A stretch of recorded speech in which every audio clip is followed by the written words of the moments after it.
Je m'appelle Souza Correa Jourdalous. Je suis arrivé à l'église, j'étais pratiquement poussière de la terre, dans l'alcool. J'étais pratiquement un clochard. Quand je suis arrivé, le pasteur m'a dit que tout est possible à celui qui croit. Et puis moi, je croyais. Donc, je me suis lancé dans la prière, dans le combat. Et j'ai réussi à vaincre l'alcool. Et je suis arrivé à la campagne d'Israël. On m'a expliqué c'était quoi. Je me suis lancé. Et là, j'ai vu le résultat à venir. Et là, je vous parle de ma dernière campagne d'Israël que j'ai faite. À travers mon sacrifice, que je l'enlevais la nuit, d'aller prier la nuit, à travers le jeûne, à travers... Je donnais mon tout. Et quand je me levais à 3 h du matin pour aller prier, mon corps se sentait fatigué, mais je me levais, j'allais prier. J'allais prier à minuit, j'allais prier à 1 h du matin. Je me levais, j'allais prier. Je dormais par terre à travers tous ces sacrifices-là. Ma voiture que j'ai vendue, ma prière, que je me levais la nuit, je faisais ma prière la nuit. Même personne qui me voyait arriver à l'église sans voiture me disait, elle est où ta voiture? Mais je disais à personne où c'est qu'elle était la voiture.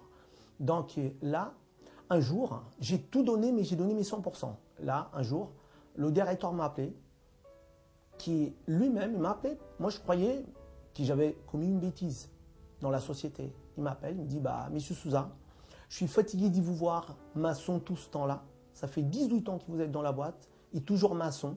Maçon. Je suis fatigué. À partir d'aujourd'hui, je vous donne la responsabilité du chef d'équipe, même avant le stage.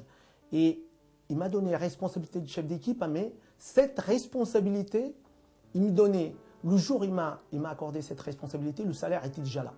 Donc le salaire suivait déjà. Donc j'ai fait mon stage de chef d'équipe. Et aujourd'hui, ce même directeur qui m'a promis de monter plus haut, chef du chantier, et donc, j'attends là le stage qui va s'ouvrir pour être chef du chantier et je ne comptais pas en rester là. Maintenant que Dieu m'a donné la voie, je ne comptais pas en rester là parce que je suis lancé dans la vitesse. Donc, moi, mon désir, c'est d'y passer maintenant chef du chantier et d'aller au-dessus de là. Parce qu'aujourd'hui, je ne suis pas l'homme que j'étais avant. À chaque jour, Dieu me révèle, me donne le pouvoir d'y aller plus haut et c'est ça que j'en profite. Et avec Dieu, on n'est pas perdant. Avec Dieu, on est gagnant. Donc, c'est pour cette raison que je suis en train de vous expliquer l'importance de la campagne d'Israël. Quand vous êtes lancé dedans, il ne faut pas donner vos 99,5. C'est 100% et vous n'êtes pas perdant. Dieu ne vous laissera jamais tomber. Dieu ne vous laissera jamais dans la honte.